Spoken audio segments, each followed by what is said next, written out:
Good morning student. आज हम लहासा की ओर लेसन को आगे पढ़ते हैं। अब हमें सबसे विकट डांडा थोडला पार करना था। डांडे तिब्बत में सबसे खतरे की जगह है। डांडे किसे कहा जाता है? जो तिब्बत के मार्ग में जो पड़ने वाले ऊंचे जो पर्वत के स्थान होते हैं, जो उन्हें डांडे कहा जाता है। 16-17 हजार फीट की ऊंचाई होने के कारण उनके दोनों तरफ मीलों तक कोई गांव गिराव नहीं होते। नदियों के मोड़ और पहाड़ों के कोनों के कारण बहुत दूर तक आदमी को देखा नहीं जा सकता। डाकू के लिए यह सबसे अच्छी जगह है। तिब्बत में गांव में आकर खून हो जाए तब तो खूनी को सजा भी मिल सकती है, लेकिन उन निर्जन स्थानों में मरे हुए आदमियों के लिए कोई परवाह नहीं करता। सरकार खुफिया विभाग और पुलिस पर उतना खर्च नहीं करती और वहाँ गवाह भी तो कोई नहीं मिल सकता। डकैत पहले आदमी को मार डालते हैं, उसके बाद देखते हैं कि कुछ पैसा है कि नहीं। हथियार का कानून न रहने के कारण यहाँ लाठी की तरह लोग पिस्तौल बंदूक लिए फिरते हैं। डाकू यदि जान से न मारे तो खुद अपने प्राणों का खतरा है। गांव में हमें मालूम हुआ कि पिछले ही साल थोडला के पास खून हो गया। शायद खून की हम उतनी परवाह नहीं करते क्योंकि हम भीख मांगे थे, और जहां कहीं वैसे सूरत देखते टोपी उतार जीभ निकाल कूची कूची दया दया एक पैसा कहते भीख मांगने लगते। लेकिन पहाड़ की ऊंची चढ़ाई थी, पीठ पर सामान लाद कर कैसे चलते, और अगला पड़ाव 16-17 मीलों से कम नहीं था। मैंने सुमति से कहा कि यहाँ से लंगकोट तक के लिए 2 घोड़े कर लो, सामान भी रख लेंगे और चढ़ लेंगे। अब यहाँ से अपना प्रश्न बन रहा है कि लेखक ने डांडे को सबसे खतरे की जगह क्यों बताया है। लेखक ने डांडे को सबसे खतरे की जगह इसलिए बताया है क्योंकि ये 16-17 हजार फीट की ऊंचाई पर होने के कारण उनके दोनों तरफ मीलों तक कोई गांव गराव नहीं होते, और नदियों के मोड़ और पहाड़ों के कोनों के कारण बहुत दूर तक आदमी को नहीं देखा जा सकता। डाकू के लिए यह है सबसे अच्छी जगह है। इसको अंडरलाइन कर लेंगे अपन कि लेखक ने इन्हें सबसे खतरे की जगह क्यों बताया है, क्योंकि ये 16-17 हजार फीट की ऊंचाई पर स्थित है। इनके दोनों तरफ दूर दूर तक गांव या बस्तियां नहीं होती। नदियों और मोड़ और पहाड़ों के कोनों के कारण किसी आते हुए आदमी की बहुत दूर तक से नहीं देखा जा सकता। इसी कारण ये डाकू के लिए सबसे अच्छे स्थान हैं, और डाकू के भय के कारण इन्हें खतरनाक माना जाता है। तो हम इन लाइनों को अंडरलाइन कर लेंगे। फिर अगला प्रश्न यहाँ से बन रहा है कि निर्जन स्थानों में होने वाली हत्याओं की सजा क्यों नहीं मिल पाती। निर्जन यानी जो सुनसान हो, वहाँ जहाँ पर कोई न हो। तो ये देखिए, हमने अभी पढ़ा था तिब्बत में गांव में आकर खून हो जाए तब तो खूनी को सजा नहीं मिल सकता। सरकार खुफिया विभाग और पुलिस पर उतना खर्च नहीं करती, और वहाँ गवाह भी तो कोई नहीं मिल सकता। डकैत पहले आदमी को मार डालते हैं, उसके बाद देखते हैं कि कुछ पैसा है कि नहीं। तो ये है कि निर्जन स्थानों में होने वाले हत्याओं की सजा क्यों नहीं मिल पाती। तो निर्जन स्थानों पर होने वाली हत्याओं की सजा न मिलने के कारण है कि इन स्थानों पर हत्या करने इन स्थानों पर होने वाली जो हत्या है उसकी कोई एक तो परवाह नहीं करता। दूसरा, उसमें सरकार खुफिया विभाग और पुलिस है, गुप्तचरों इनकी नियुक्ति नहीं की जाती। यहाँ पर सरकार की ओर से आया है ना कि सरकार खुफिया विभाग और पुलिस पर उतना खर्च नहीं करती, कि यहाँ सरकार की ओर से पुलिस और गुप्तचरों की नियुक्ति नहीं की जाती, और निर्जन स्थान होने के कारण वहाँ पर कोई हत्या के गवाह भी नहीं मिल पाते। इसको भी अंडरलाइन कर लेंगे आप लोग। 2 प्रश्न बन गए अपने यहाँ से। फिर तीसरा प्रश्न और बन रहा है कि लोग लाठी की तरह पिस्तौल और बंदूक लिए क्यों फिरते हैं। तो तिब्बत में हथियार का कानून न रहने के कारण यहाँ लाठी की तरह लोग पिस्तौल बंदूक लिए फिरते हैं। कि वहाँ पर क्या है, तिब्बत में हथियार का रखने के लिए कोई कानून नहीं है। इस कारण क्या है लोग लाठी के स्थान पर पिस्तौल और बंदूक लिए घूमते हैं। तो इसको भी कर लेंगे, अपना यह उत्तर आ गया। फिर आगे बढ़ते हैं। डाकू यदि जान से मारे तो खुद अपने प्राणों का खतरा है। गांव में हमें मालूम हुआ कि पिछले ही साल थोड़ला के पास खून हो गया। शायद खून की हम उतनी परवाह नहीं करते क्योंकि हम भीख मंगे थे और कहीं कहीं वैसी सूरत देखते। टोपी उतार, जीभ निकाल, कूची कूची एक पैसा कहते भीख मांगने लिखते। लेकिन पहाड़ की ऊंची चढ़ाई थी, पीठ पर सामान लाद कर कैसे चलते। और अगला पड़ाव 16-17 मील से कम नहीं था। मैंने सुमिति से कहा कि यहाँ से लंगकोर तक के लिए 2 घोड़े कर लो, सामान भी रख लेंगे और चढ़ लेंगे। आगे बढ़ते हैं। दूसरे दिन हम घोड़ों पर सवार होकर ऊपर की ओर चले। डांडे से पहले एक जगह चाय पी और दोपहर के वक्त डांडे के ऊपर जा पहुंचे। हम समुद्र तल के से 17-18 हजार फीट ऊंचे खड़े थे। हमारी दक्षिण तरफ पूरब से पश्चिम की ओर हिमालय के हजारों श्वेत शिखर चले गए थे। भीटे की ओर दिखने वाले पहाड़ बिल्कुल नंगे थे। न वहां बर्फ की सफेदी थी, न किसी तरह की हरियाली। उत्तर की तरफ बहुत कम बर्फ वाली चोटियां दिखाई पड़ती थी।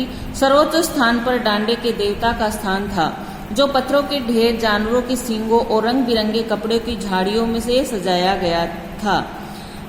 अब हमें बराबर ऊंचाई पर चलना था। चढ़ाई तो कुछ दूरी थोड़ी मुश्किल थी, लेकिन उतराई बिल्कुल नहीं। शायद 2 एक और सवार साथी हमारे साथ चल रहे थे और मैं शायद 1-2 सवार साथी हमारे साथ चल रहे थे। मेरा घोड़ा कुछ धीमे चलने लगा। मैंने समझा कि चढ़ाई की थकावट के कारण ऐसा कर रहा है और उसे मारना नहीं चाहता था। धीरे धीरे वह बहुत पिछड़ गया और मैं डॉन विक्सतो की तरह अपने घोड़े पर झूमता हुआ चला जा रहा था। जान नहीं पड़ता था कि घोड़ा आगे जा रहा है या पीछे। जब मैं जोर देने लगता तो वह और सुस्त पड़ जाता। एक जगह 2 रास्ते फूट रहे थे। मैं बाएं का रास्ता ले 1.5 मील चला गया। आगे घर में पूछने से पता लगा कि लंगकोर का रास्ता दाहिने वाला था। फिर लौटकर उसी को पकड़ा। 4-5 बजे के करीब में गांव से मील भर पर था तो सुमति इंतजार करते हुए मिले। मंगोलों का मुंह वैसे ही लाल होता है और अब वह पूरे गुस्से में थे। उन्होंने कहा, मैंने 2 टोकरी कड़े फूट डाले, 3 बार चाय को गर्म किया। मैंने बहुत नरमी से जवाब दिया, लेकिन मेरा कसूर नहीं है मित्र। देख नहीं रहे हो कैसा घोड़ा मुझे मिला है। मैं तो रात तक पहुंचने की उम्मीद रखता था। खैर, सुमति की जितनी जल्दी गुस्सा आता था उतनी ही जल्दी वह ठंडा भी हो जाता था।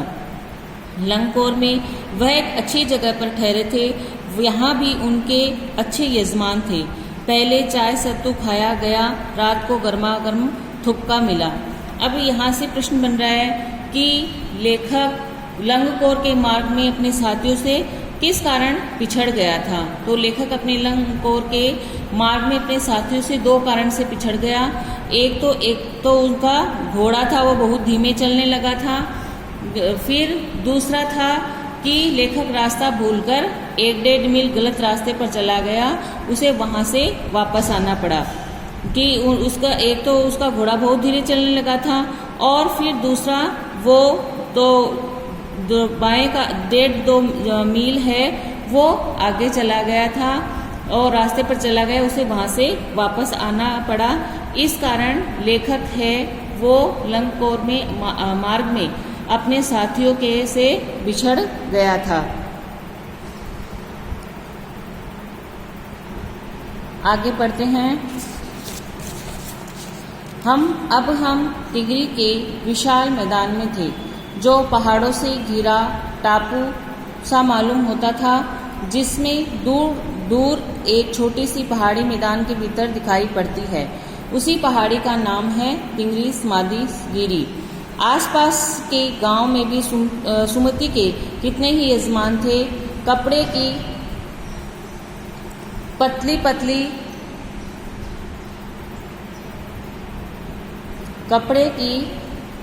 पतली चिरी बत्तियों के गंडे खत्म नहीं हो सकते थे, क्योंकि बोध गया से लाए कपड़े के खत्म हो जाने पर किसी कपड़े से बोध गया का गंडा बना लेते थे।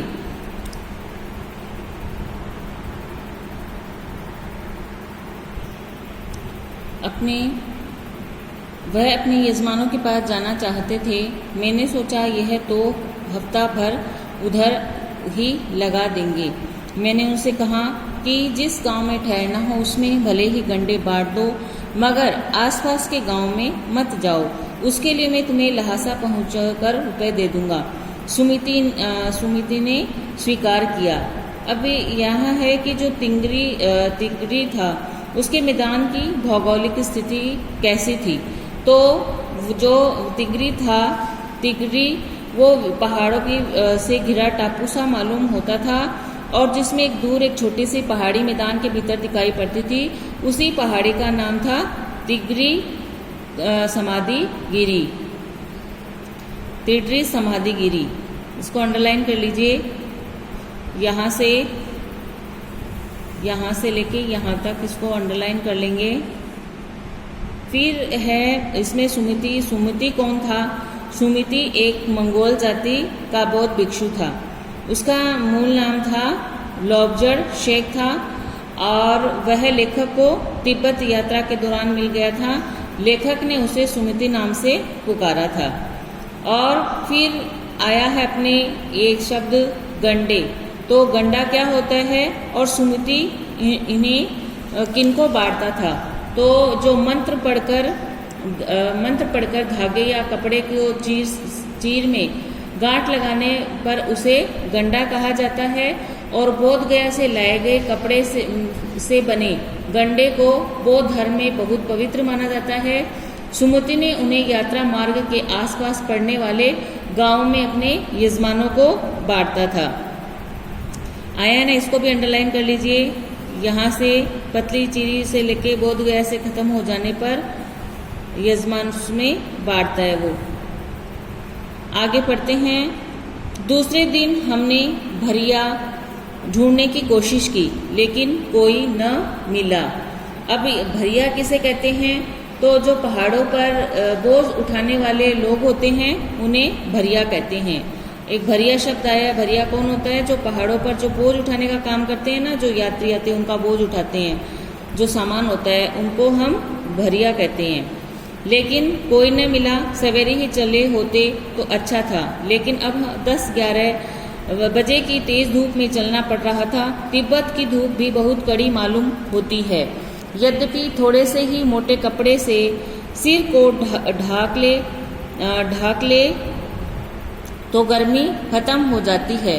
आप 2 बजे सूरज की ओर मुंह करके चल रहे हैं।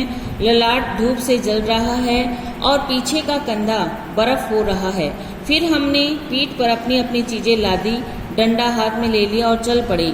यद्यपि सुमति के परिचित तिडरी में भी थे, लेकिन वह एक और यजमान से मिलना चाहते थे। इसलिए आदमी मिलने का बहाना कर शेखर विहार की ओर चलने के लिए कहा। तिब्बत की जमीन बहुत अधिक छोटे बड़े जागीरदारों में बटी है। इन जागीरों का बहुत ज़्यादा हिस्सा मठों के हाथ में है और अपनी अपनी जागीर में हर एक जागीरदार कुछ खेती खुद भी कराता है। खेती का इंतजाम देखने के लिए यहाँ कोई भिक्षु भेजा जाता है जो जागीर के आदमियों के लिए राजा से कम नहीं होगा। शेखर की खेती की मुखिया भिक्षुक नम से बड़े भद्र पुरुष थे।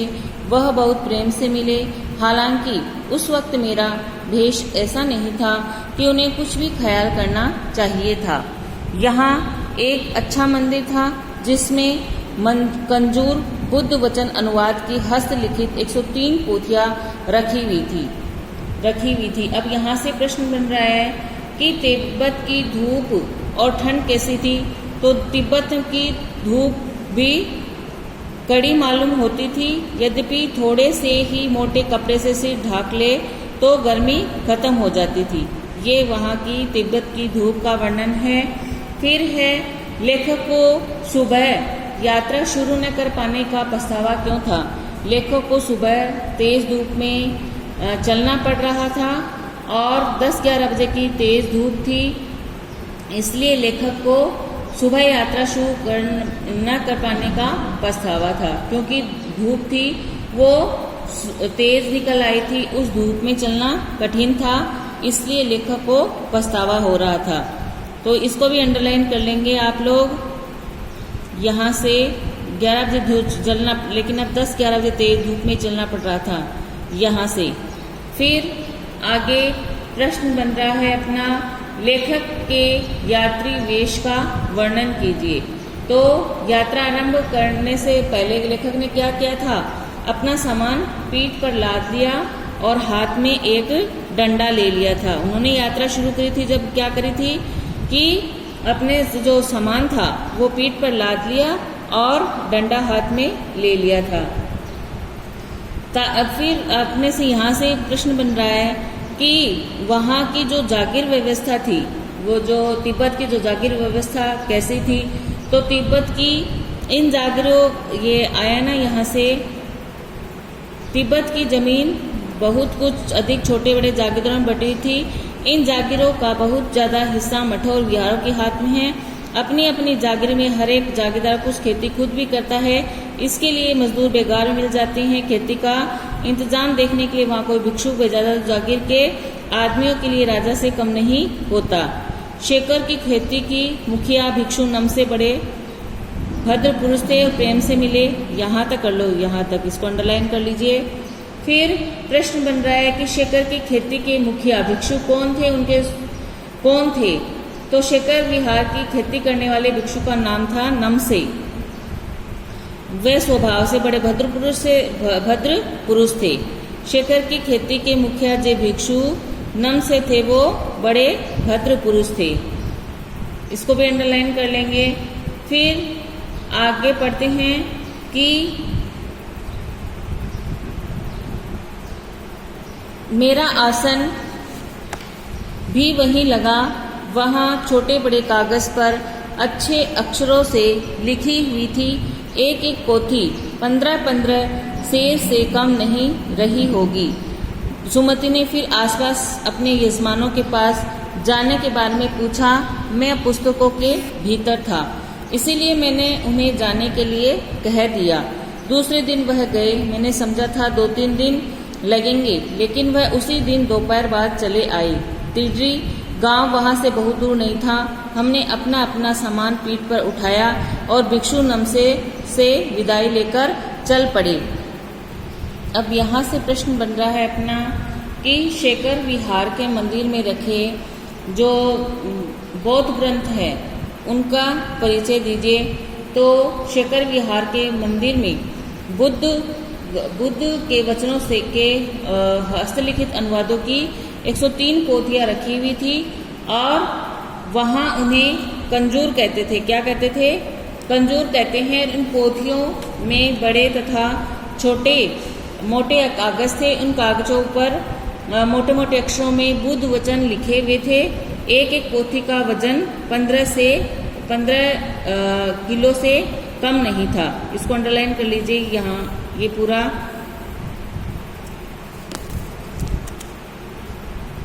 जिसमें यहाँ से 300 पोथियाँ मेरा आसन, यहाँ से यहाँ तक की प्रश्न बना अपना। यहाँ से कि शेखर विहार के मंदिर में रखे बौद्ध ग्रंथों का परिचय दीजिए। तो अपना उत्तर होगा शेखर विहार के मंदिर में बुद्ध वचनों के जो हस्तलिखित अनुवादों की 103 पोथियाँ रखी हुई थी और वहाँ उन्हें क्या कहते थे? कंजूर कहते थे। और इन पोथियों में बड़े तथा छोटे मोटे कागज थे। उन कागजों पर मोटे मोटे अक्षरों में बुद्ध वचन लिखे हुए थे और एक एक पोथी का वजन कितना था? 15-15 किलो रहा होगा। तो स्टूडेंट, अपना यह लेसन है लासा की ओर, ये यहाँ पर ख़त्म होता है। आप इसके क्वेश्चन आंसर आपने इसके कर रखे हैं। जिन बच्चों ने नहीं की हैं वो मेरी उनसे रिक्वेस्ट है कि वो कर ले।